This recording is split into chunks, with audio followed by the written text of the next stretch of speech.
Précédemment dans Contrat de liberté. Jour 1, avant de traverser le désert, on va faire un stock au maximum d'eau. On est parti, on est sur la route, ça y est. Vas-y, ça va passer, tu es prête. Il faut traverser cette eau là. Ah, les coucougnettes. Le haut vent s'est retrouvé de l'autre côté du van, direction Alice Springs. Ah, c'est le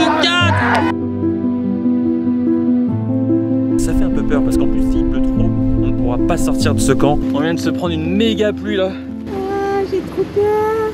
Jour 9, voilà, on veut partir du fameux camp, vous savez, avec les petites montagnes derrière là. Il y a beaucoup d'eau, j'espère qu'on va passer sans patiner. Easy. Au moins c'est propre maintenant. Ça c'est du van, ça c'est du van. C'est un van 4x4 en fait. Ok, troisième flaque, celle-là, elle est moins profonde, on voit le fond je crois. Ou alors c'est sale, je sais pas. Oh, elle est énorme. Ça craint.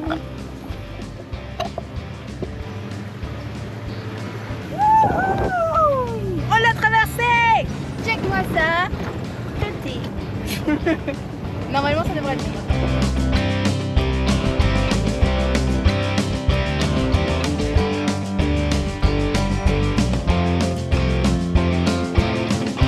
Jour 10, bienvenue sur le côté ouest de Alice Springs. C'était bien ça. Ouais, c'est tout. On est sur le West McDonald, donc c'est à côté d'Alice Springs. C'est toute une chaîne de montagnes où on peut randonner, visiter, il y a des trous d'eau comme on le voit derrière nous. Et des canyons. C'est trop stylé, il y a plein de marches à faire, il y a même une marche de plus de 224 km à faire. Il y a des loops, il y a pas mal de trucs à faire, donc là on va vraiment visiter pendant 2-3 jours tout le côté ouest d'Alice Springs. Et puis voilà, on se demande ce qu'on va faire exactement, parce que le problème c'est que des fois il y a aussi des trucs où c'est pas des loops, donc soit un prend la voiture, on se rejoint, voilà, on va voir ce qu'on va faire, etc. Mais là on peut profiter, il fait chaud, il y a de l'eau, on peut se baigner. Les camps ils sont vraiment super mignons ici, il y a l'eau potable, il y a parfois même des douches, il y a une réception téléphonique ou internet, je pense que c'est pour prévenir les secours ou payer sa place tout simplement. Ouais. Et par contre tout ce parc national là est payant, donc on a payé 30 $. $30 par personne pour 2 semaines pour avoir accès au parc national. En gros. Et on arrive dans les coins aussi où il y a des dingos, donc potentiellement le soir on peut entendre, voir potentiellement des dingos, donc j'aimerais bien les voir. Pas trop proches, mais... Ça reste des chiens quoi. Des chiens sauvages bébé, c'est trop stylé. Ouais, c'est des chiens quoi. Je les ai jamais vus. J'ai envie de les voir moi. Donc voilà, super sympa, let's go, on va vous montrer un petit peu tout ça. 5, 6. J'ai raté.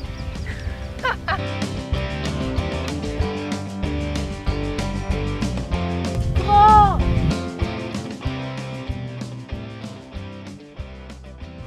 regardez-moi ce genre d'endroit où il n'y a vraiment rien tout autour. On marche, on marche, on marche, tout est cramé. C'est dingue ce paysage du désert australien. Et là, il est encore 10 h, voire bientôt 11 h je crois. Il commence à faire vachement chaud. On est vraiment seul au monde, on est en période... On arrive bientôt en été ici en Australie, donc du coup, il n'y a pas grand monde. Il n'y a personne en fait à chaque fois. On fait tous les campings, etc. sans personne. C'est trop stylé.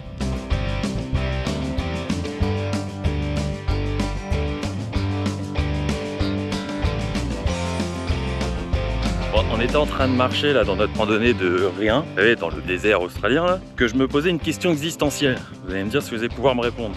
À votre avis, c'est quoi la différence entre un caillou et un rocher?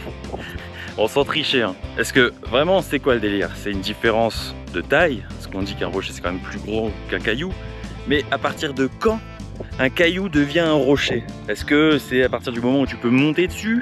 Est-ce que c'est à partir du moment où tu peux plus l'avoir dans la main? J'en sais rien. Voilà, petite question existentielle. Au fait, n'oubliez pas de liker la vidéo si cette question vous pose question aussi. Ça veut rien dire, mais bon, t'as compris le délire quoi. Tu likes la vidéo, ça fait plaisir à tout le monde.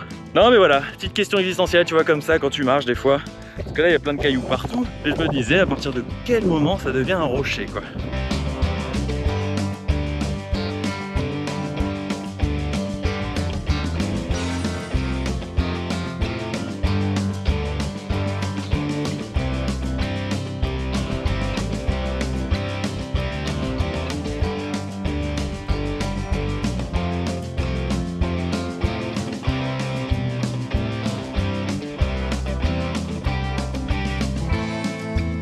Après cette dure matinée, on va pas se priver, on va se faire un petit barbecue là des familles.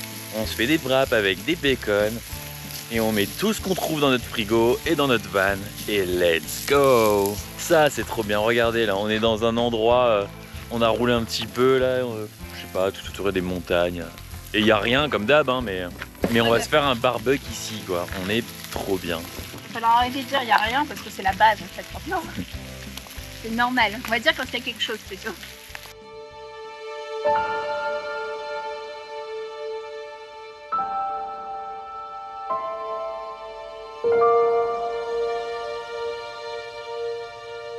On a bien mangé et là on se retrouve dans la deuxième gorge, la Ormington's Gorge. Regardez comment c'est impressionnant. Je sais pas si tu arrives à voir avec la caméra, mais c'est immense. On se croirait même plus en Australie bizarrement. Alors enfin, si parce que c'est tout rouge, mais d'un coup il y a du dénivelé partout. On peut se baigner ici et tout. C'est un endroit vraiment trop stylé en plein milieu de nulle part.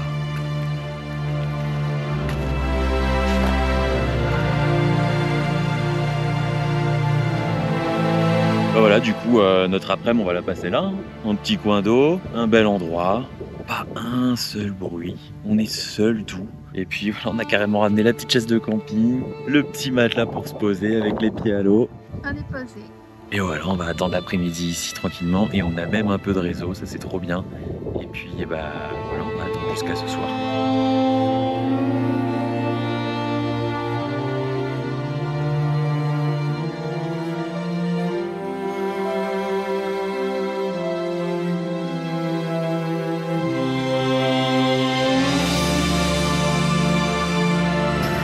Il y a beaucoup d'eau là quand même. On était plein de bonne volonté, mais là on s'est arrêté net parce que qu'il y a quand même pas mal d'eau. Combien de centimètres là-bas? Ah putain. C'est 40 cm d'eau. Je tente. Non, on tente pas, t'es un ouf toi. Ça va, c'est que de l'eau. Mais il y a du courant et tout. Il y a pas de courant. Mais si, regarde. Tu le vois qu'il y a du courant, l'eau elle bouge. Oh my god, mais on va jamais passer là-dedans bébé. T'es un fou. En vrai ça passe je pense, c'est que de la route. On va se faire emporter. Oh et non mais là on est déjà Et on était parti vraiment tout le côté ouest visiter ici différentes randonnées en fait qui se trouvent. Comme vous pouvez le voir là, tout ça c'est des randonnées de plus de 200 km avec énormément de lieux, hein, Serpentine Chalet, Serpentine Gorge, etc. à visiter. Et on était parti pour faire tout le tour en fait comme ça et faire une boucle pour revenir sur Alice Springs et pour passer au passage en fait sur Ghost Bluff qui est un cratère d'astéroïdes. Malheureusement là on est actuellement juste ici. Et c'est là qu'on est complètement stoppé parce qu'il y a énormément d'eau, plus de 40 cm hein, juste sur la route. Donc on ne sait pas si on fait demi-tour ou si on va pouvoir continuer du coup. Avant de tester la traversée, on va juste aller demander si c'est chaud ou si à leur avis on peut passer avec un van. Parce que flemme de rester coincé en plein milieu, tu vois. Je veux bien une piscine chez moi, mais pas devant le van en fait.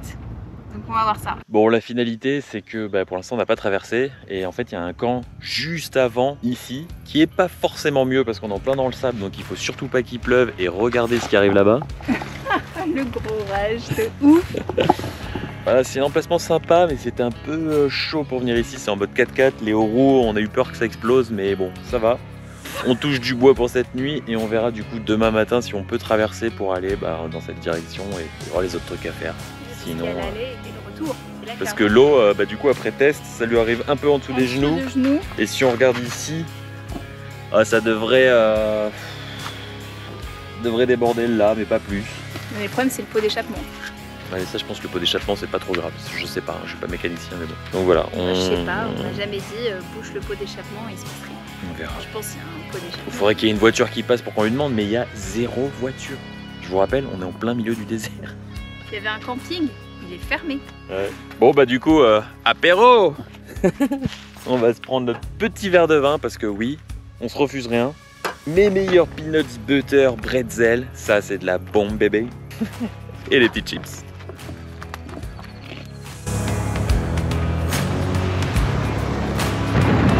Là on s'enfuit du coup parce que ça fait trop flipper, il commence à pleuvoir de ouf. Du coup, on va tous mourir. Jour 11, bienvenue à Serpentine Gorge. On arrive ensemble avec vous découvrir ce lockout. Comme vous voyez, on peut transpirer là parce qu'il fait trop chaud et il fallait monter toute la colline, enfin la montagne. Et là, on découvre ensemble. Oh, il y a du vent là, ça fait du bien. Oh. Stylé. C'est grand. Grand.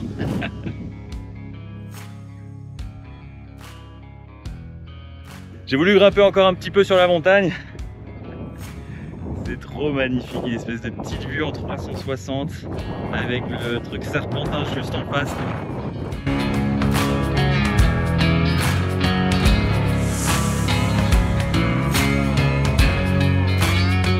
Belle petite vue quand même.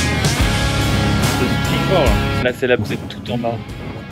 Petite étendue d'eau, vraiment toute petite. Ce qui reste. Parce que regardez, c'est un peu sécos là. Et dire qu'on était tout en haut.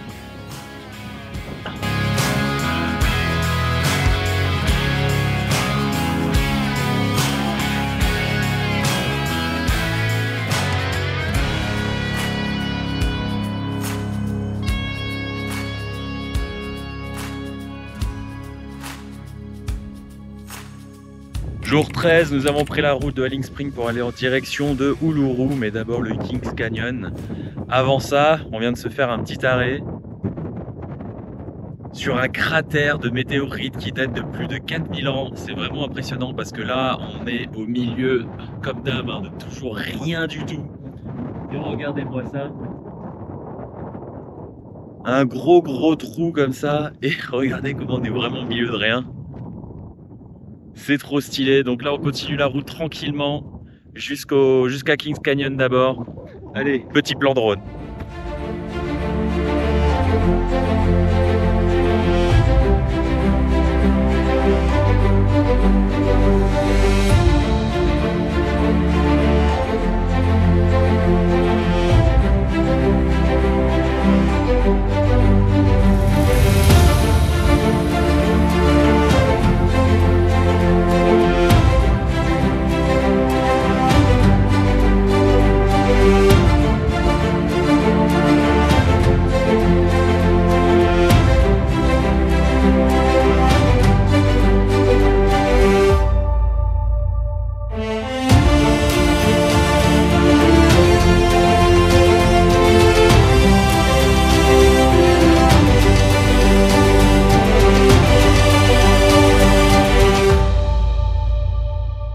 Donc là voilà, en gros on a fait 15 km pour aller jusqu'au cratère et là on est sur une espèce de gravel road comme vous voyez.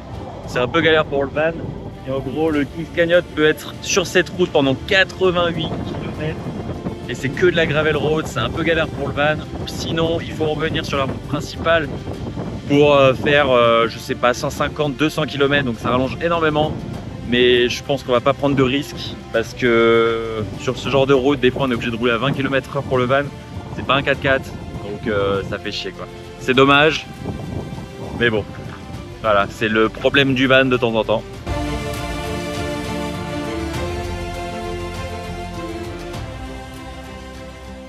On vient de s'arrêter sur un paire de routes en plein milieu du désert et regardez ce qu'il y a, c'est trop stylé. Plein d'émus qui sont là, je sais pas trop pourquoi. Pourtant ils ont l'air d'être complètement libres. Nous il y a une barrière entre eux et nous, mais sinon là-bas c'est le désert. Et ils sont tous là, c'est trop stylé. On peut les voir vraiment de près du coup.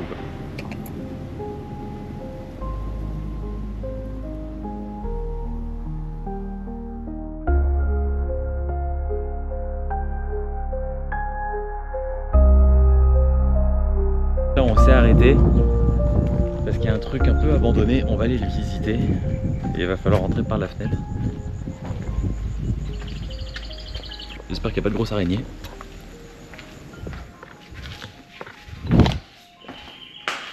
Ok. Je sais pas trop ce que c'était, ça devait être une ancienne petite aire de repos quoi. Stylé.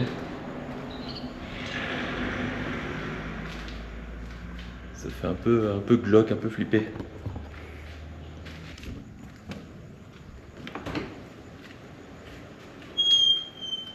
Cool. L'ambiance elle est cool. Avec les petites étagères et tout. Une ancienne... Tu vois que ça a été dévalisé plus. Je pense pas qu'il reste de l'argent dans la dans l'ATM. Wow, c'est géant ici. Oh, il y avait un aquarium ou je sais pas trop quoi. Il y avait une ancienne galerie en plus apparemment d'art. Regarde ça, une ancienne galerie d'art. Ici aussi là.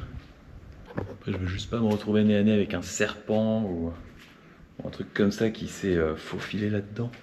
Putain, c'est quoi ce délire? Il y a un arbre. Wow, trop stylé.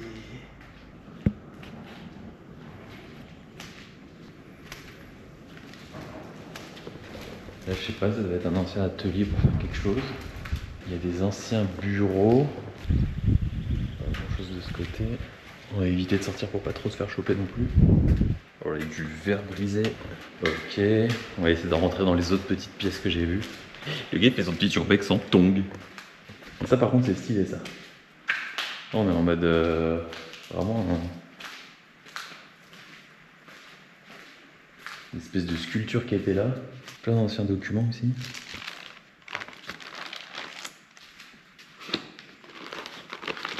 Et maintenant on va essayer d'aller voir derrière les cuisines là. Oh le bordel. Regarde, je suis pas rassuré de manger en tongs ici là. Il y a des bouts de verre. Et... j'ai l'impression qu'il y a un truc qui va surgir du bordel là. Ah c'est quoi ça? Ça c'est là où il y avait sûrement les caméras, des petits serveurs, des petits switches. Genre la baie informatique quoi ici à mon avis. Ouais, là c'est les cuisines. Ça schlingue un peu là-dedans. Je le sens pas trop là-dedans. Là.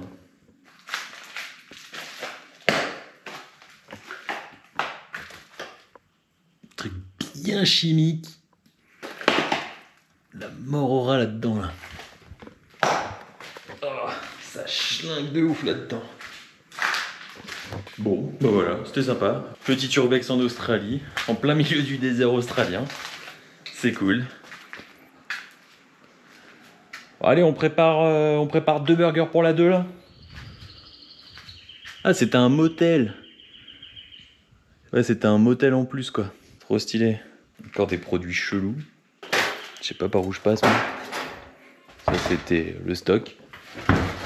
Ah bah voilà, c'était sympa. Les petits anciens distributeurs aussi, regardez.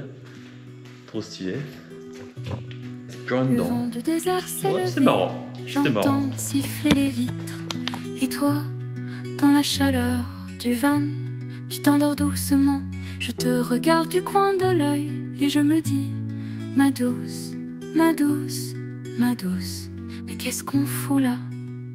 Quand il fait 46 degrés, en plein désert australien, dans un van, sur une route perdue. Vous entendez Anaïs qui a bugué là? C'est parce que on a une putain d'araignée à côté du van. Oh putain de... Ah. Ah, fais gaffe, elle peut sauter. Ah, elle est énorme. Putain. Qu'est-ce qu'elle branle là surtout? Elle est énorme. Mais qu'est-ce qu'on... Ah, mais je sais pas où elle va aller. Je vais essayer de la... avec ce bâton là, je vais essayer de la sortir, non? Après le problème c'est qu'il faudrait que je la bouge, mais après si elle va en dessous le van, on est dans la merde. On la verra pas. Donc il faudrait la bouger et qu'elle se barre. Donc le problème, c'est que... je sais pas quoi faire. C'est que toi tu conduises le van quand je fais ça. Oh putain, la mission, elle est énorme. Qu'est-ce qu'elle fait là, cette putain de fucking araignée là. Bon là la technique, c'est que j'ai un espèce de pied comme ça. J'ai mis la brosse dessus. Je serre avec une ficelle et on va essayer de la gerter avec ça. On va faire un méga nœud pour pas que ça bouge. Parce que le problème c'est qu'il faut pas qu'elle retourne sous le van ou un truc comme ça. Donc avec la balayette, je vais pouvoir au moins balayer de loin. Je vais pouvoir balayer de loin. Oh merde. Ah c'est la merde. Bon on a fait une technique. En gros elle va essayer de démarrer, on va voir ce qu'elle bouge ou pas. Vas-y démarre. Après tu te mets en première prêt à accélérer mais t'attends. Tu vas commencer à avancer et je vais essayer de la chasser pendant ce temps-là. Et dès que je dis go, c'est que je l'ai chassée. Je commence à avancer. Oh mon dieu! Ah! Stop! Oh mon dieu, je sais pas où elle est. Je suis dans la merde là. Elle est dans la rainure de la porte latérale. Vas-y!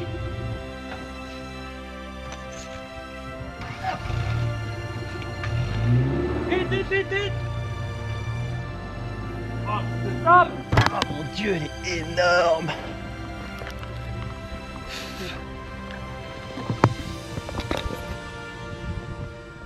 Putain de merde! Oh là là! Elle attaque le balai quoi. Alors, je sais pas quoi faire, je sais pas où la mettre où. 10 minutes! Anaïs, ça s'est barré se garer là-bas. Oh putain! J'ai avalé une mouche en direct. J'ai l'impression que ça fait 2 mois qu'on est en train de traverser le désert. Avec un petit détour de 20 minutes, je vous présente le jardin d'Éden. Je pense que d'ici 2-3 jours, on est à Uluru. Let's go! Dis-moi que ça rentre. Il rentre.